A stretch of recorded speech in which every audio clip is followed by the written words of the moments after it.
Yung iba, ayaw ng traffic. Ako, minsan gusto ko ng traffic kasi makakain ako. Hindi kasi kami makakain pag naandar. Buti pa yung kasama ko. Sana Kinakamay na eh. So, sana matraffic kundi tapos mamaya wala na ulit. Tara, subo lang ba? Subok eh. Gutom na.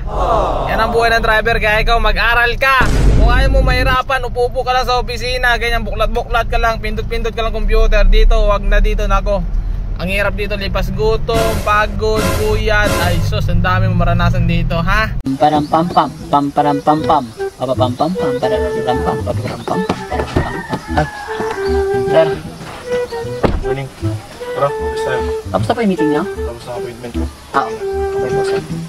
Kaming mga personal driver, madalas naghihintay lang kami dito sa sakyan namin kapag nasa meeting yung boss namin. Minsan matagal, minsan nakakainip, pero okay lang. Kaysa naman maghintay sa UX, alam pong hindi ka na babalik. Kundi na ako. Hello sir, na-check ko na po yung area, pwede na po kayo pumunta doon. Yes sir, tawag na lang po kayo kung magpapasundo po kayo ulit. Sige po. Kami mga personal driver, para din kami bodyguard. Kailangan safe yung mga boss namin at kasama sa kahit saan pumunta.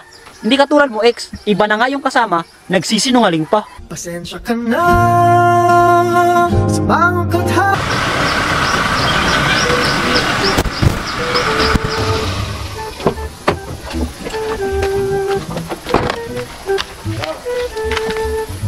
Sir, Ito na. Ito na yung sasakyan. Sandok na ako.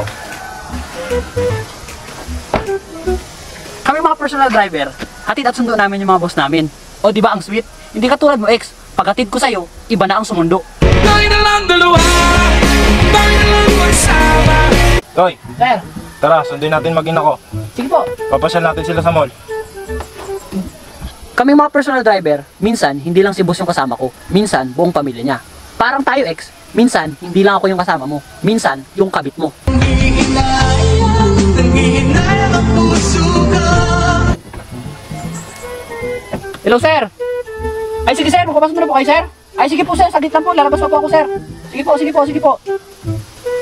Kami mga personal driver, kapag nagpapasundo si boss, madalas nakakataranta. Minsan kasi pagpapasundo niya, pabigla-bigla. Parang si ex, nakipaghiwalay, pabigla-bigla. Walang dahilan, walang plano, malaman lamang ko, meron na pala siyang bago.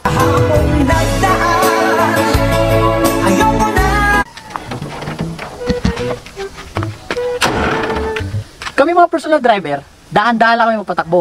Minsan, mabilis kung kinakailangan. Huwag kayong mag-alala. Safe kaming humawak ng manibela. Hindi katulad ni ex, dahan-dahan lang magloko. Ang mabilis sa kanya, yung pinalit ako sa gwapo. Sala namang mahalin ka na.